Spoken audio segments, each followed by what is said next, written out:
Morning, peeps. Good morning, everyone. Good morning. Yes, we are still in my front room. Don't ask.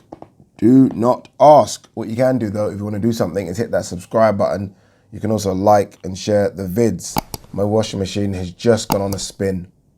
It's loud. Apologies. You might not be able to hear it, actually, but it's very, very loud. Hopefully this little bad boy mic is doing its job. All right, what should we talk about? What is there to talk about on this Tuesday morning? You know what? We did the live watch along for Woodley Jake Paul. We didn't really do a post fight reaction. Should we do that? Let's quickly do that. Firstly, look, the fight was boring. I was on edge for most of it just because I thought at any time someone's going to crack someone and we're going to get a knockout or a knockdown, and we didn't get it. We got a couple of right hands. Paul-Woodley landed a couple. Jake Paul landed a couple, but that was it. That was it. It was a very, I don't know, for me, disappointing little scrap. I don't know what I expected. I know that both of these guys aren't really quote unquote boxers, but I expected just a bit more. Normally, when you get two guys that aren't boxers, that's when you get a little scrap because it's almost like a fight outside your local boozer. But this wasn't that, was it? We didn't get that at all. I think both of them were fearful of the other's power. Woodley was definitely fearful of Jake Paul's right hand. And I think Jake Paul, although he engaged a bit more, was also a bit concerned about Woodley's power just because he got cracked in what was it, the fourth round? When did he get cracked again? Or when he went through the ropes? I can't remember when it was, but he was definitely, after that, a bit more fearful of the power. I have no problem with the winner. I think Jake Paul won. I thought Woodley was scared to pull the trigger. Like, he got close and all of a sudden just didn't do anything. It's like he followed Jake Paul around the ring, really applying pressure. But when he got close to him, it was like almost like he's had a brain malfunction. Okay, I don't know what to do. Now I'm close. And maybe that's a lack of boxing experience, which makes sense. Or maybe it's because he got hit by Jake Paul a couple of times and he was like, you know, what I don't want to do is get knocked out here. So maybe there was a fear in it. And ultimately, it played out to be a very boring fight for me. A very boring fight. I don't know what next with Jake Paul. Obviously, the Tommy Fury one is the one that makes sense, I guess. Although he has, I think, announced his retirement on his Instagram or Twitter handle, I don't know. But he can kind of do what he wants, really. I mean, he generates so much money. I think he said after the fight that this is the second highest pay-per-view this year. The first one was his brother versus Floyd. So he generates so much money, he can literally call anyone out and they will probably take the fight. Not anyone, but you know what I mean? I mean, people like Woodleys of the world. So if he calls out like a Nate Diaz or Jorge Masvidal, they'll probably take the fight. So he can continue to do that. And that's probably what he's going to continue to do. I don't mind the steps he's taken. Some people are still like, oh, he's not fought a boxer. He's not a boxer himself. Don't be fooled by the record and the fact that he's now 4-0. He's not a boxer. So him not fighting boxers, I don't really have a problem with.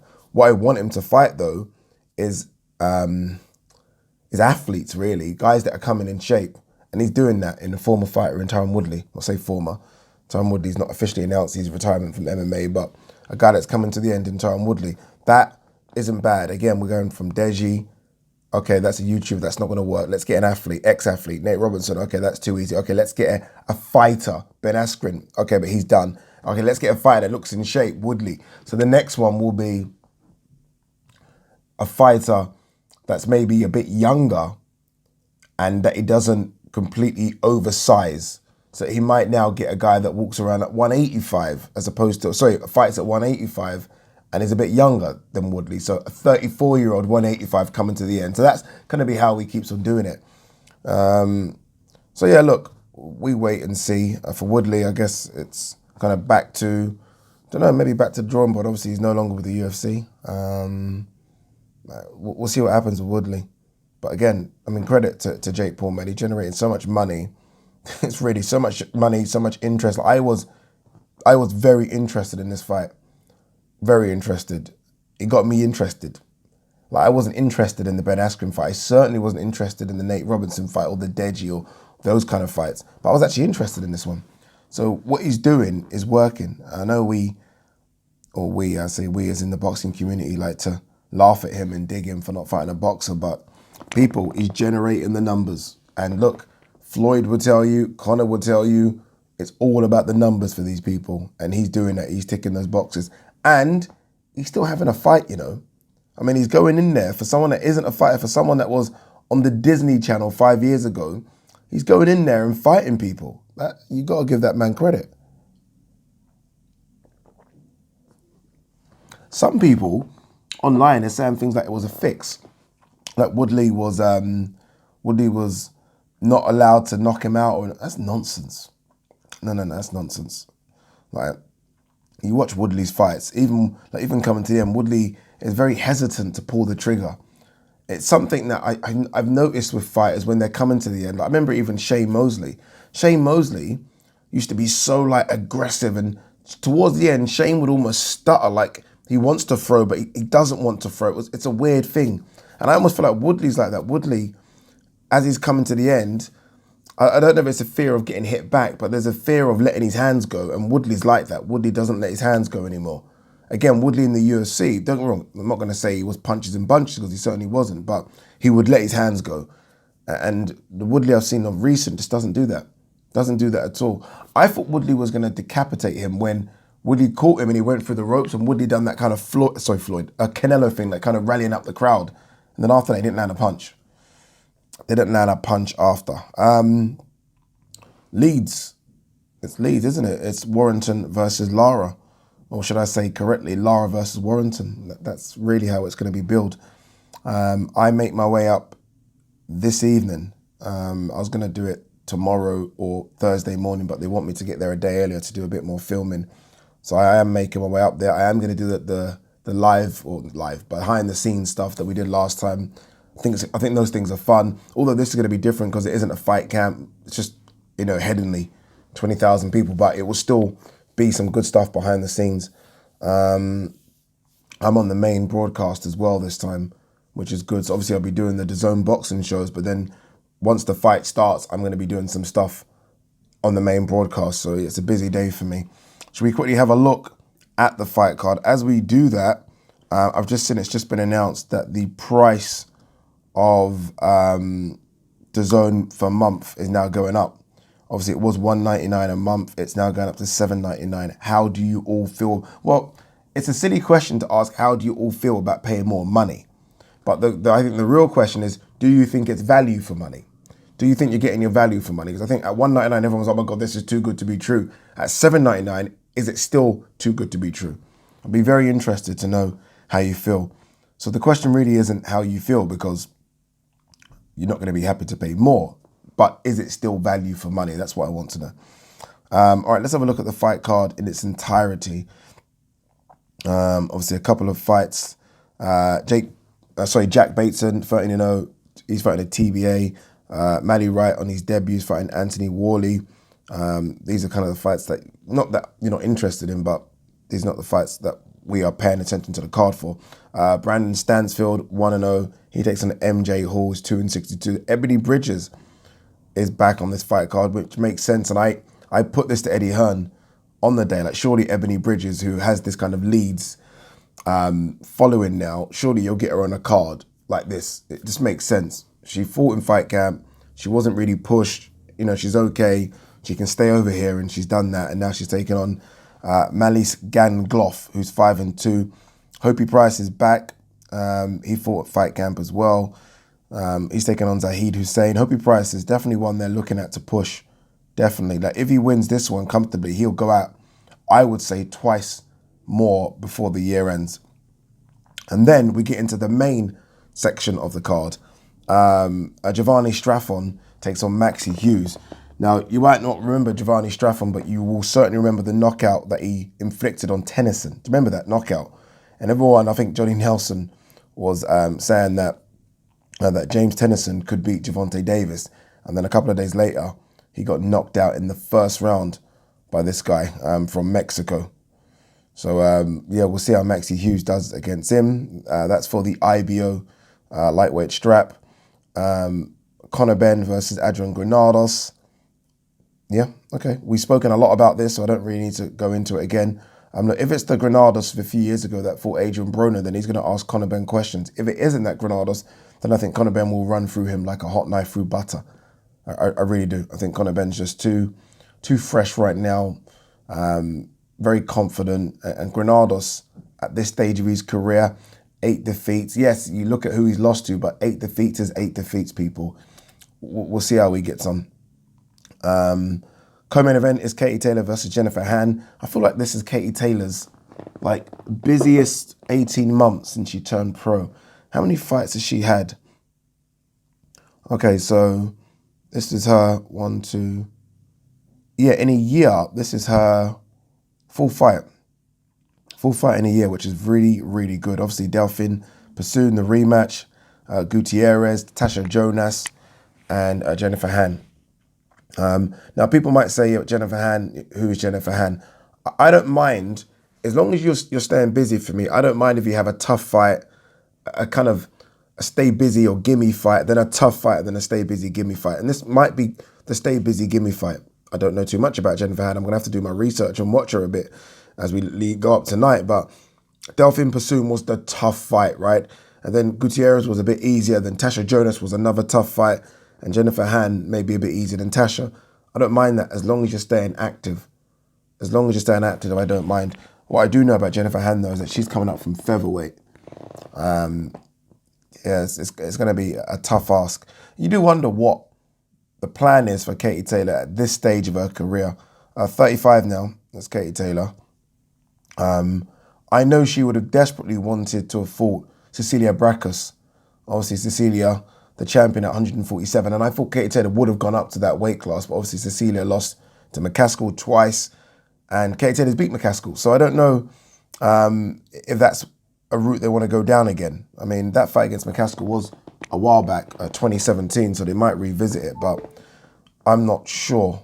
So it'll be interesting to see what the plan is. Are they maybe going to do sort of fun crossover fights against the likes of Amanda Nunes, possibly, who's around the same weight class, maybe a bit bigger than Katie Taylor? Cyborg. I mean, what's the plan? Serrano, who fought on the weekend. There aren't that many in and around her that make entertaining sort of crossover, big, appealing fights. So Matchroom and DAZN have got their work cut out getting good opponents for her. All right, and then the main event, Mauricio Lara versus Josh Warrington. This is what I want to talk about.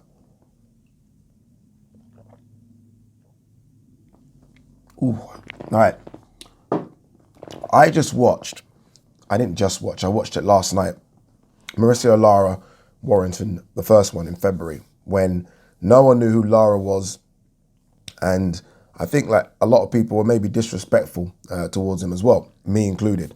Like, oh, Warrington's going to get rid of this kid in 4 or 5 rounds, and then we can talk about the Kanju unification, maybe Leo Santa Cruz, maybe Gary Russell Jr. Like, we were already selling Warrington to the Americans. Like, okay, he's going to have a big American fight. That was the plan. That was the plan, and it got derailed like that in February. Derailed. I remember watching Lara do an open workout and hit the pads, and I remember I done a video about it. That's why I'm not embarrassed to say it, because it's out there. I remember kind of laughing about his pad work. Like, what is this? Like, what are they doing? Like, how is Josh Warrington fighting this kind of opponent when he should be fighting X, Y, and Z? Remember, this was his first fight back with Matchroom. I was like, oh, come on, Matchroom. Is this the best you can get? Is this the best you can get? Boy, I was humbled. And I feel like everyone was humbled. And I think Josh was humbled as well. I do think everyone took this guy lightly. Everyone. And now when you go back, and now that I've studied him a bit more, you realize this guy lost in 2018, yeah? He's lost twice, but the most recent one was 2018 to a guy that was 5-1. Since then, he's had 12 fights in 3 years, and only one person has gone the distance. I didn't look at that before. I have to admit, I didn't do my research. And not only that, he's fought at as high as 140 pounds. So he fought at 138. So he's a big, strong guy who's used to taking punches from big, strong men. That's Mauricio Lara. Josh Warrington, in commentary, Matthew Macklin was saying, there seems to be something wrong with Josh Warrington. He's not as aggressive as he normally is, because Josh Warrington does come out very, very fast. I thought he did start fast. maybe I'm not watching what Macklin's watching, but I thought he did start fast. He got caught with an uppercut. It might have been either late round 1 or early round 2, and that literally changed everything. You don't necessarily see it, but you do see his legs, Warrington's legs, freeze momentarily. And it isn't a punch that maybe you think, oh, that was the punch that changed things. I'm telling you now, that's the punch that changed everything. It was a beautiful uppercut. And after that, Warrington was like, oh, I don't know about engaging here. I don't know about like doing what I normally do, which is steamroll, because if I get caught by this kid who clearly has dynamite in his hands, we're in trouble. And he kept on getting caught. He kept on getting caught. Every time he came in, got caught. Yes, he landed his own shots, but they seemed to be doing nothing. Apart from a bit of swelling under Lara's eye, they did nothing. And he kept on getting caught every time he came in. I am shitting myself for Josh Warrington in this rematch. I'm not joking. These type of fighters, yeah, they look crude. They almost don't look like they know what they're doing. They're as tough as old boots. Tough. Oh, you know, he reminded me a bit of, and this is on a very, like, just, I'm going to put him in that bracket. He's not necessarily the same as this person, but he's in that bracket of a Maidana. Honestly, it's like you look at Maidana and you think, footwork bad, slow hands, like what? Get in a ring with him and then you realize this is a fucking nightmare. Like everyone Maidana's fought, it's been a nightmare. Go and ask Broner. Go and ask Amir Khan who won. Victor. Go and ask Floyd about Maidana. You've got to either dent these guys or they will be on you for 12 rounds. If you can't knock them out, forget it. And Josh Warrington doesn't have the pop to knock this guy out. He doesn't. So what Josh Warrington might have to do is either revert to type where he just, it's punches and bunches and it's, he wins it on aggression, or what we haven't seen Josh do for a long time is box on the outside. He might have to change his style and box on the outside. I don't think he will box on the outside, and the reason I don't think that is because 20,000 people are in there and they're going to be fucking roaring him on to go to war. And he will oblige. He will go to war, and I think that is a mistake. I really, really think it's a mistake. This guy hit him with punches. He's not as crude as it looks, but he hit him with punches that were coming from all angles, like weird overhand looping lefts and rights and weird, he kind of hits like that. He kind of hit like that on the body. Strange looking punches, but he clearly has a lot of power. And then you ask yourself, how much punishment did Josh Warrington take? Unnecessary punishment. Now that fight could have been over in round, when did he go down? Was it round 4? He got put down, or round 5? It might have been round 4. If the ref stopped it then, no complaints. No complaints. And he didn't recover from that. And then he took more shots. Like he probably took, after round 4, where he's clearly concussed, like he's walking back to his corner and he's completely dazed, he probably took another 40 heavy shots. 40 heavy shots. I mean, that damages you. That damages you. I don't see the reason as to why he's taking this rematch. I really don't. And some people might be screaming at me, you got to take the rematch. Why have you got to take the rematch? There's no belt on the line. You can swerve him. You see a fight like that, you swerve. Ask Amir Khan, Prescott. Why am I going there with Prescott again? Amir Khan said, F that, we'll carry on with our career. Amir Khan, Danny Garcia, no thank you. As much as everyone was screaming that Amir Khan's got to fight Danny Garcia again, and Danny Garcia landed a lucky punch, Amir Khan never really, really asked for that fight. Not really. If he wanted it, Amir Khan was a bit of a star, he could have got it. Amir Khan never revisited the Prescott fight. I think it's all fair to say, sitting here now, looking back, Amir Khan had a decent career after that. Amir Khan's best wins came after that. You don't have to go for a rematch. You don't. If there's a title on the line or something like that, yes, they are going for the rematch because of ego. Like, we've got to right the wrong. And look, if he doesn't win, I'm certainly not going to say things like retirement, because it would only be 2 defeats and he's only 30 years of age.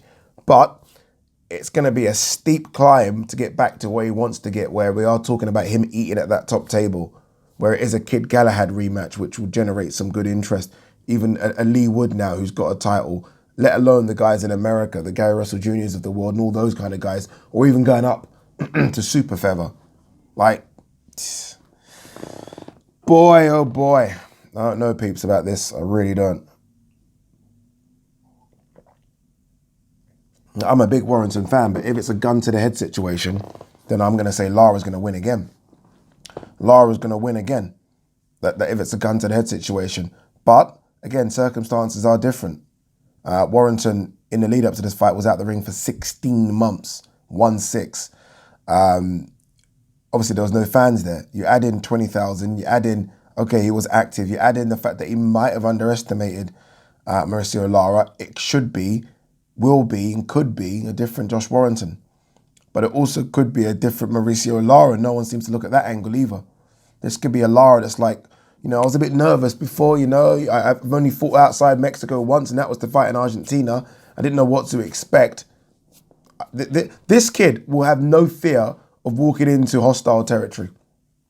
These Mexicans have that kind of shit doesn't scare them. They're not scared of that. They ain't scared of 20,000 fans. Doesn't, he won't even hear what they're saying.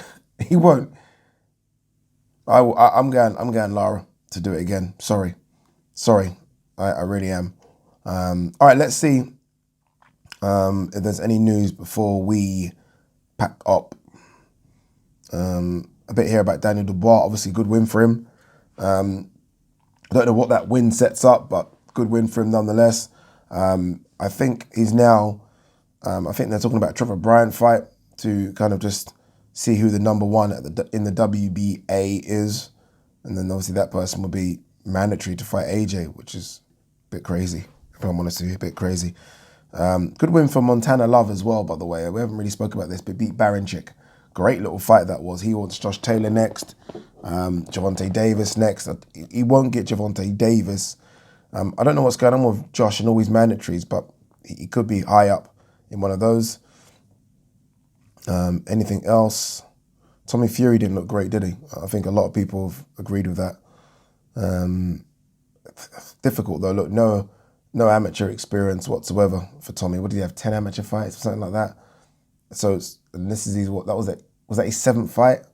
So he's had 17 fights, both amateur and pro combined. He's going to take a lot of work. You know what I didn't? When I didn't talk about, I was obviously in. Let's end on this actually. I was in Birmingham, on Saturday for Frank Warren's card, headlined by Kakachi versus Woodstock. Anthony Kakachi is a fantastic boxer. Now, that's my first time seeing him properly, really watching him. I watched the Sam Bowen fight, but highlights of it. That was my first time watching a full fight of Anthony Kakachi. That guy can go. That guy can go now. I wouldn't be afraid to put him in with anyone. Not saying he'll beat anyone, but give him a go. He's 32. What are we waiting for? I spoke to him after. It was like, well, there's no point hanging around defending my British title. I want to go. I would love to see him in against Joe Cordina. If not, just give him the European champion or someone at fringe world level. Let him go now. Let him go. He's a really good fighter. What annoyed me about that fight card, though, was Sam Maxwell versus Akeem Ennis-Brown. Now, it was an awful fight. Akeem Ennis has got a style which isn't very pleasing to the eye, right? But he won that fight. He won every single person ringside. So our team, so Andy Clark, Spencer Vollo, Adam Cattrall, all the other presenters and commentators, all had that for Akeem Ennis-Brown. And all of us were like, when Sam Maxwell won. I don't know what the judges were seeing in that fight. It's a shame because Akeem Ennis-Brown isn't a big ticket seller. He's not a big name. So it's going to be difficult for him to kind of get there again. And you've just took food off his table. He worked hard for the British and Commonwealth titles, and you just robbed him. And I hate that. I really do. So hopefully Sam Maxwell gives him the rematch and then they can go again. Because, yeah, that really, really pissed me off. Anthony Yarde was obviously on the card, but didn't fight anyone. But October the 9th, he fights Lyndon Arthur again. And that's what it was all about, just getting out. He did break his opponent's rib. I found that out after the fight. So as much as everyone says, his opponent was a bum, well, he broke his rib. There's not much you can do about it. But fingers crossed, they sort out, there's an issue behind the scenes with this Yarde-Arthur fight. I can't really tell you what that is, but there is an issue. Fingers crossed that issue gets sorted. But Yarde obviously wants to fight, so does Arthur. They just have to cross the I's and dot the T's. Is that what they say? Is that the phrase? Peace.